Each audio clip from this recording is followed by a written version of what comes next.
Welcome back to the Wizard Shop, and today we're going to check out this really sweet R129 with very low miles. Let's take a look.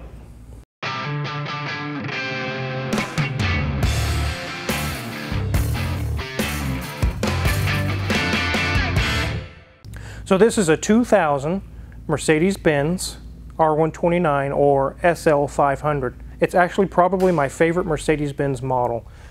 It's up to date, it's got modern conveniences, but it's not so complicated like the one Mrs. Wizard had, the 2004 SL500, where it had so many gadgets and stuff on it.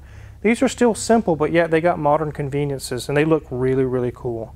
This one just came in for some oil leaks, and also the air conditioner is not working. We did connect our AC machine and verified it had full capacity Freon, so there was no reason why it shouldn't come on. It was time to electrically dive into this thing. I'll show you guys here in a minute what we did to get the codes. There's actually codes you can get on these cars without hooking up a scan tool. You can do it right there on the dash. It's very interesting. But first, let's go ahead and open the hood. Okay guys, we got a new GoPro. We're trying it out. You can let us know in the comments, did it turn out good or did it turn out bad? So here we go. So this one came in, and actually we found the oil leak was this missing its valve covers. It just literally drove in here without any valve covers on it. Car wizard. I'm just kidding, guys. He had you guys for a second, didn't he? The valve covers are actually over here. The gaskets were leaking all over. It was starting to drip on the exhaust. It's kind of a common issue on these when they get age. This one doesn't have a lot of miles, but it does have 21 years of age. One thing that really impresses me is how clean the rocker arms are. They're not stained with nasty, tarnished old oil. They actually still have their original aluminum color. So that tells me this vehicle was serviced very well. This is the M113 engine, I believe. It's the 5-liter. These are very, very good engines. They got good power, they're reliable, and they're not too horrible on gas if you can keep your foot out of it, but most people can't with these cars, and I don't blame them. But you can see all the room around the engine, even around the back. Everything is so easy to get to. These cars are made to fit the S600 12-cylinder, the V12, but when you don't have the V12, you have a nice big area. You can get all the way around all 4 sides of the engine. One other feature on the hood of these cars, it allows you to open it really, really far.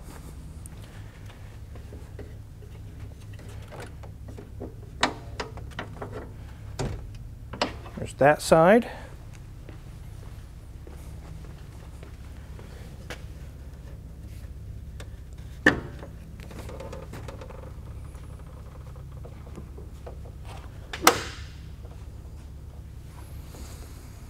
That's one cool thing about the older Mercedes, is they are made to be worked on.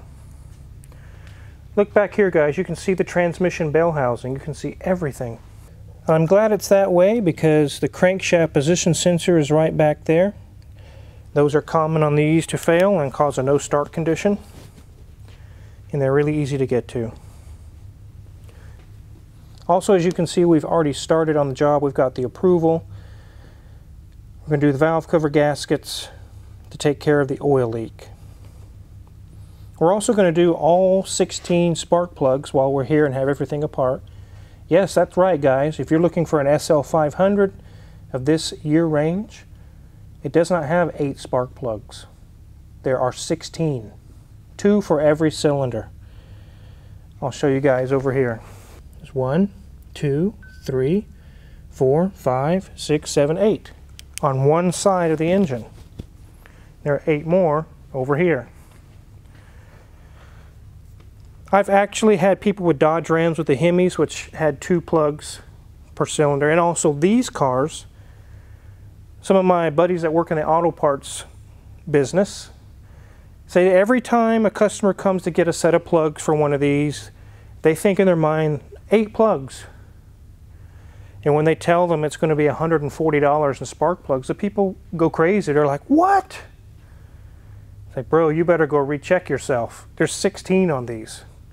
Sure enough, they always come back, I guess you're right. Oh my goodness, I never knew that.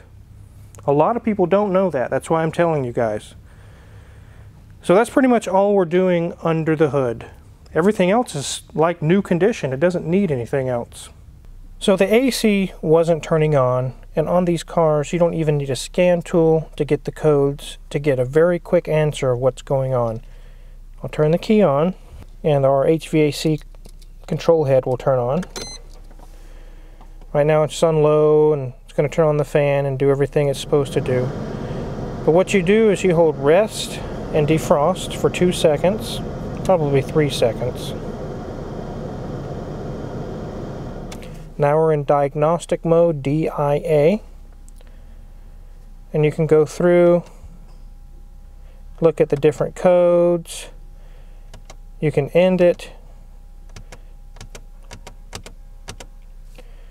There's all kinds of different buttons and things. You guys can Google this and get more information, actually list of codes and everything that could be wrong. There's various buttons you can push and you go through and actually find the code, what's wrong.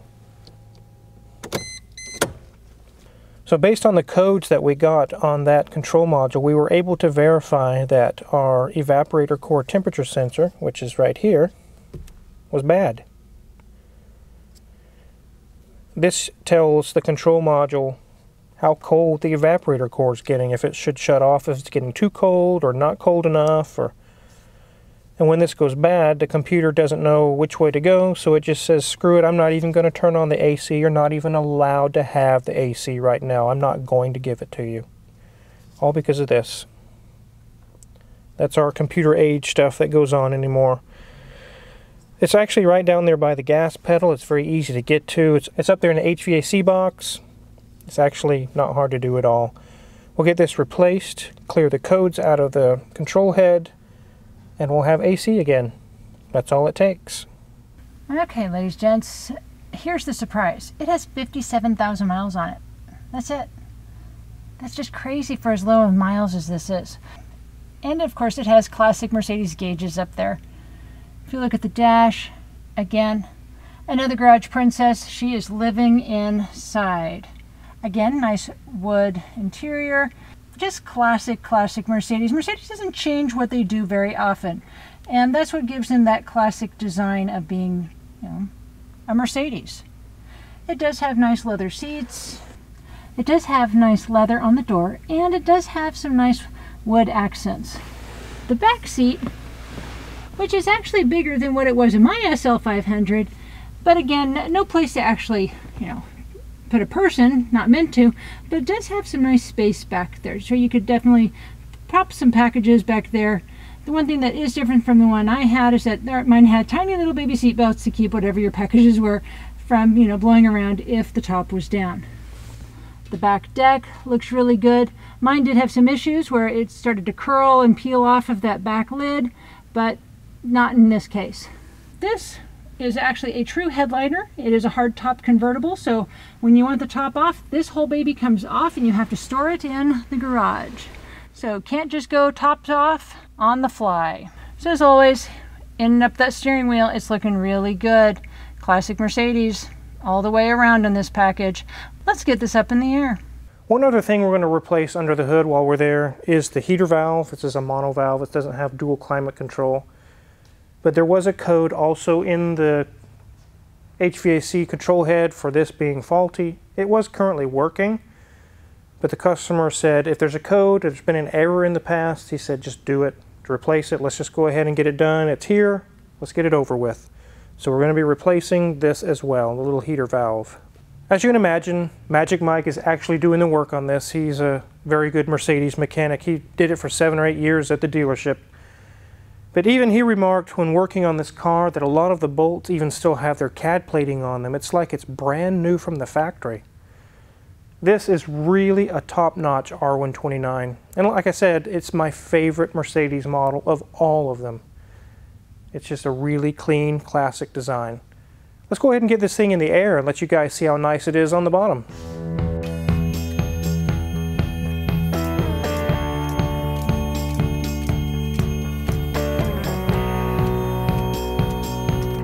So let's see if the theme up above of spotlessly clean also applies on the bottom. We do have the belly pan and everything off, so we can take a look.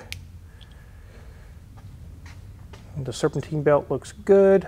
not a drop of oil anywhere. It's been cleaned up from the little drips it did have from the valve covers, but it wasn't dripping all the way down here. It was just starting to leak. Check our thermal clutch fan. Feels good. Our radiator is nice and dry. The condenser is not leaking UV dye out, which is good. Go ahead and move over to this wheel. The brakes are about 60 to 70% remaining. Nice and tight. Go to this side. Brakes are the same. Everything looks good there. Sway bars are not loose.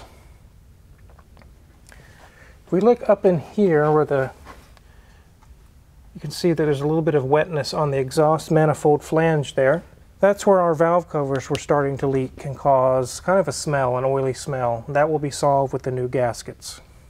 We move back here to the transmission. Again, not a drop of anything, perfectly dry. Transmission pan, perfectly dry. Even the motor mounts look good. They're sitting up nice and high. I can always look at these heat shields. If they're sunk right there where it's starting to touch the mount, then I know that they've sunk, but it's not. Here's our catalytic converters, stock exhaust. Our transmission mount is also good. It's not sunken down like so many of these are with age on them.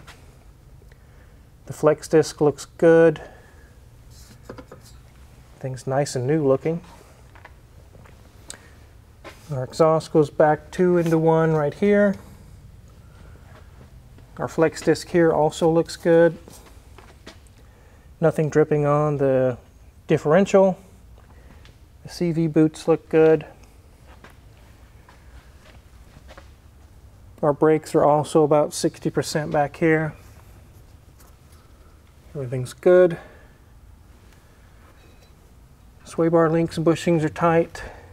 Everything's good over here. Same thing on the brakes. Sway bar's tight. The shocks are not wet, leaking any fluid. And nothing loose there.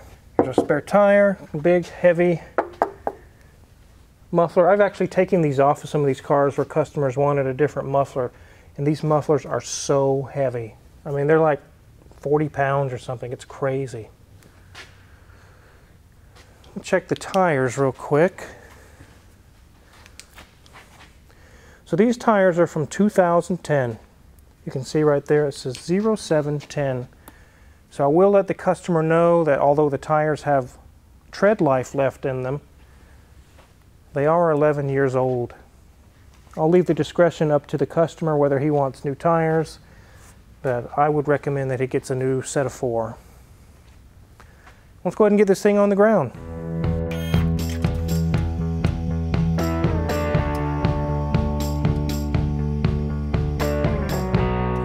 So let us know in the comments how we did on the GoPro camera. We're trying it out and see how well it does. And based on how well it does is whether or not we'll keep it around. But this car didn't have a whole lot to do because of the low miles. It's been serviced. It's in very, very good condition. It's going to be right around $1,500. We'll take care of valve cover gaskets, all 4 of them, because there's 2 main ones.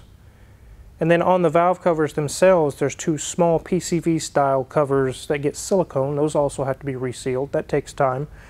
All 16 spark plugs, a heater monovalve, also the evaporator temperature sensor, and the inspection. It all adds up really fast. And the parts are not $50 parts. They're kind of expensive. So $1,500 and get this thing sorted. It's totally, totally worth it on this car. I definitely would go for it. But before this car is done, probably halfway or the end of this week, I thought you guys would like to see a video on it. I know you guys like to see these low mile cars that are just in pristine condition. They're very hard to find. If I had the cash and I wanted to buy one of these right now, I wouldn't even know where to look. Euro Asian Bob could probably find one. But then this one just pops out of the blue. Hey, do you want to service my car? And it's like, this is a museum piece. It's like, wow, where's this thing been all my life? It's amazing, guys. So if you're curious what kind of tools we're going to use to work on this R129, check my Amazon affiliates link in the description below. We get a small cut and we really appreciate it. And make sure to hit the subscribe button because there's many, many more videos to come. Thanks for watching.